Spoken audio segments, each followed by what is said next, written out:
అదొక దట్టమైన అడవి. కాకులు దూరని కారడివి, చీమలు దూరని చిట్టడివి. అందులోకి ఒక అతను మెల్లగా నడుచుకుంటూ వెళ్తున్నాడు. ఇంతలోనే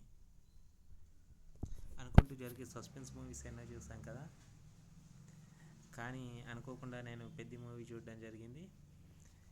పెద్ద మూవీ వచ్చేసి చాలా బాగుందండి. కథాపరంగా చూస్తే మాత్రం ఏం లేకపోయినా కానీ సినిమాలో సినిమా పరంగా చూస్తే మాత్రం ఒక వరస్ట్ అటెంప్ట్ అని చెప్పుకోవచ్చు.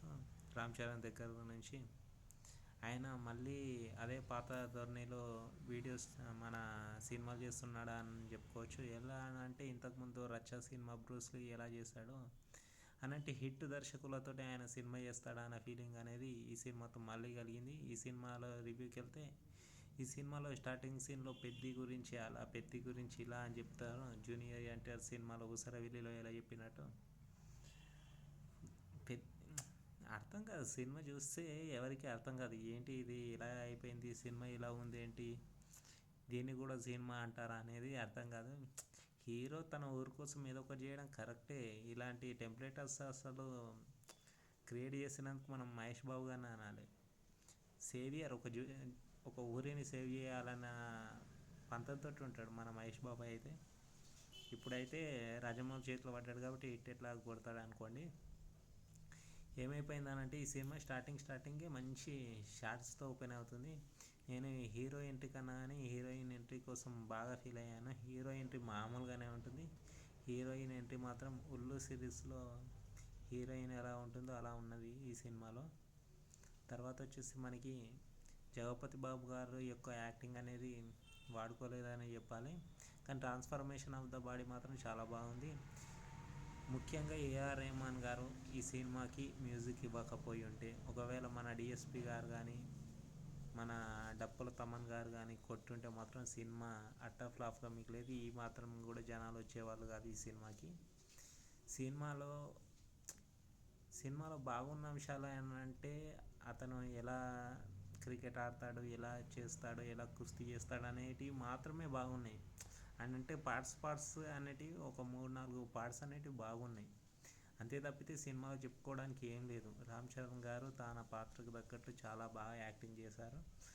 హీరోయిన్ గురించి ఎంత తక్కువ మాట్లాడుకుంటే అంత తక్కువ. హీరో సపోర్టింగ్ స్టాఫ్లో వచ్చేసి మనకి బాక్సింగ్ నేర్పే అతను తప్ప మిగతా వాళ్ళందరూ సో పర్ఫార్మెన్స్ మాత్రమే ఇచ్చారు. తర్వాత వచ్చేసి మనకి స్క్రీన్ ప్లే వచ్చేసి చాలా స్లోగా ఉంటుంది. అసలు సెకండ్ హాఫ్ స్టార్ట్ అయ్యే లోపే మనకి ఇరిటేషన్ వచ్చేస్తుంది. సినిమా ఎటు వెళ్ళిపోతుందో అనేది తెలిసిపోతుంది. ఇక ఫైనల్ క్లైమాక్స్ అసలు చూడాలా వద్దా అని అనిపించేటట్టు క్లైమాక్స్ ఉంటుంది. పడ్డ తర్వాత 400 మీటర్స్లో నువ్వు పడిపోయావని అంటే మళ్ళీ లేచి పరిగెత్తడానికి నీకు ఎక్కడ టైం ఉంటుంది. నువ్వు కొట్టింది కూడా 1600 మీటర్స్ ఏదో అని అంటే అది ఒప్పుకోవచ్చు, కానీ 400 మీటర్స్లో నువ్వు 2 మినిట్స్లో పరిగెత్తగలిగేదానికి నువ్వు అన్నీ ఆలోచించేటంత టైం ఉండదు. అదంతా కానిపోని పనులన్నీ పెడతారా ఈ సినిమాలన్నీ? ఎందుకు పెడతారో అర్థం కాదు. ఎలా సెలెక్ట్ అయ్యిండో అర్థం కాదు. ఫస్ట్ ఆట కూలి అంటారు. సినిమాలో పనికిరాని చెత్తంతా అనేది పెడతాడు. సెకండ్ హాఫ్లో హీరోయిన్ రావాల్సిన అవసరం కూడా ఉండదు, వస్తుంది ఎందుకనంటే పాటలు డ్యాన్స్ చేయాలి కదా మధ్యలో, సో వస్తుంది.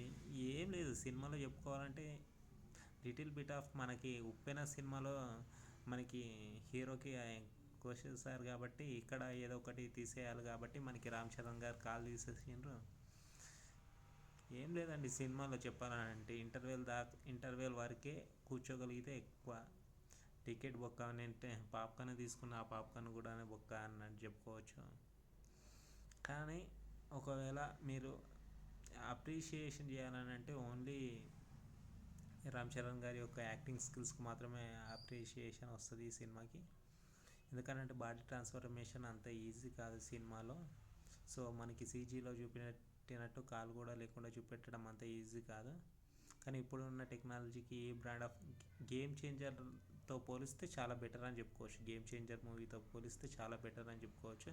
కానీ ఆయన తీసుకునే డెసిషన్సే ఇలా హిట్ డైరెక్టర్లతో తీయడం మానేస్తే ఆయన ఎప్పుడో బిగ్ గ్లోబల్ స్టార్ అనే దానికి న్యాయం చేసిన వాడు అవుతాడు గ్యారంటీ చెప్తున్నా.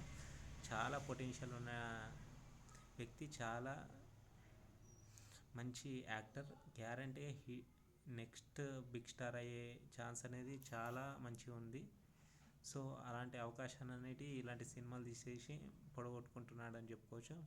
మన రివ్యూ కనుక మీకు నచ్చినట్లయితే నా హానెస్ట్ రివ్యూస్కి, మై హానెస్ట్ ఒపీనియన్కి రివ్యూ కనుక నచ్చినట్లయితే మన ఛానల్ని సబ్స్క్రైబ్ చేయండి, షేర్ చేయండి, లైక్ చేయండి. Thank you very much.